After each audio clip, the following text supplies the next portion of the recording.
did the FBI director just refuse to answer whether lying to Congress is a crime? What happened next sent this hearing completely off the rails.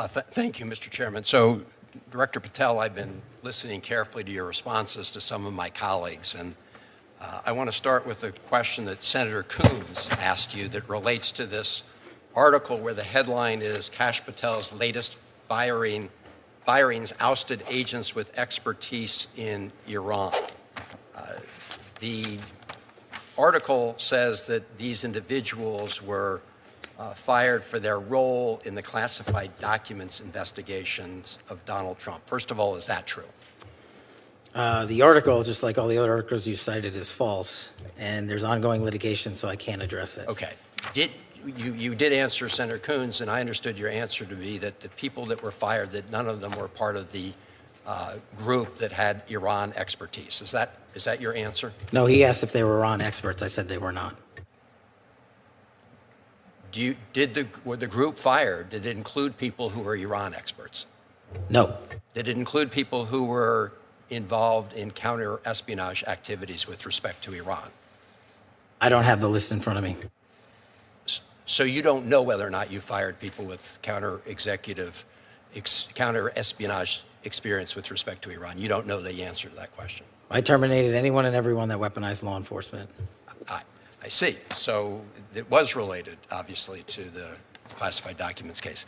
So that's not what I said. Well, Director Patel, I understood you to say in response to Senator Murray that you've not redirected FBI resources toward the immigration enforcement effort. That's not what I said. Okay. Have you redirected resources away from your core FBI responsibilities toward the mass deportation effort?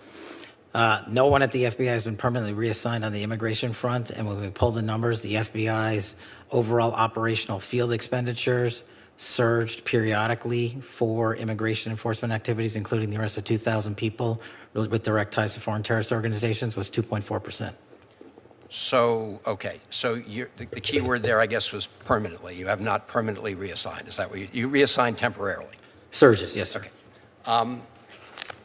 Have you had a chance to listen to or read about Brian Driscoll's statements about what you said to him and the reasons for his firing? No, I have not, sir. Okay. So let me just say this, Mr. Director. In your response to me earlier, where you had a little bit of a blow-up, you made a couple provably false statements. So did you. No, Mr. Director, I was reading about and asking you to respond to allegations that are made. In fact, I was giving you an opportunity to do that, and you took that opportunity. But in the process, you made these provably false statements that I know are sort of like urban legend in right-wing media about margaritas in El Salvador, which is provably false. And so coming from the mouth of an FBI director to make provably false statements in a hearing like this is extremely troubling. And it leads me to ask whether or not the other things you've been saying are false statements. And so because that's a provably false statement. You made a couple others that are provably false. And this is from the mouth of the FBI director. The only one that made false statements is you. My final question to you, Mr. Director, is do you know that it is a crime to lie to Congress? Do you know that? That's my last question. I have not lied to Congress. I didn't ask you that. The one that lied to Congress is you. I'm not testifying here, sir, and I don't lie. Maybe the next time you run up a $7,000 bar tab, we can talk about it. Well, see, there you go, lying again. You suggested in the FEC report. I'll post it right now. You suggested it was public. It wasn't public money, as you know. That was for a 50-member staff party. So it was a $7,000 bar tab. Mr. Patel, okay. I'm glad. Let me just say in closing, Mr. Chairman, two things. I'm glad that you have agreed to take the test regarding, whether you have alcohol problems. I'm glad you agreed with me to do that. You still haven't answered my final question. Do you know, Mr. Director, that it is a crime to lie to Congress? Do you know that? I do not lie to Congress. I didn't ask you that. And you're insinuating that I am because I asked you whether you know. You want to correct your time in this session where you got steamrolled by the facts so you can have a Twitter narrative so you can go raise more money and spend more money on $7,000 bar tabs. Just let the record I'm not show, going to give Mr. it Chairman, to you. the director of the FBI apparently does not want to answer the question about whether or not it's a crime to lie to Congress, and I find that extremely troubling. I find it troubling that you lie to the American people every day. You are a disgrace, Mr. Director. Not nearly as big as you. The fact that you can't answer that question, I will.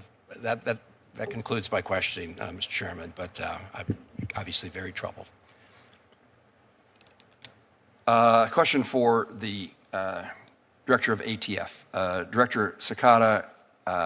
I want to talk just a minute about One Senate hearing just turned into one of the most explosive political confrontations of the year.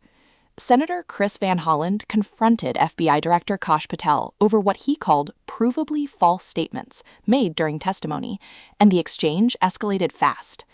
It began with questions about reports that FBI officials with Iran-related expertise were fired. Patel denied the allegations and repeatedly pushed back against the framing of the questions. But tensions really exploded when Van Hollen accused Patel of spreading false claims tied to political talking points. The senator specifically challenged Patel over comments involving allegations connected to El Salvador and questioned whether the FBI director was repeating misinformation during a congressional hearing. Then came the moment that changed the tone of the entire room. Van Hollen asked Patel directly whether he understood that lying to Congress is a crime. Instead of giving a direct yes or no answer, Patel fired back aggressively, insisting he had never lied to Congress and accusing the senator of pushing a political narrative. What followed quickly turned personal. Patel accused Van Hollen of misleading the public, while Van Hollen responded by calling Patel's behavior extremely troubling. The hearing spiraled further when both men began referencing accusations completely unrelated to the original topic. By the end, the exchange had transformed from a policy discussion into a full-scale political showdown, with both sides accusing the other of dishonesty in front of the nation. Supporters of Patel say he stood his ground against politically motivated attacks. Critics argue his refusal to directly answer basic questions raised serious concerns. And now Americans online are fiercely debating one thing: who actually won this confrontation?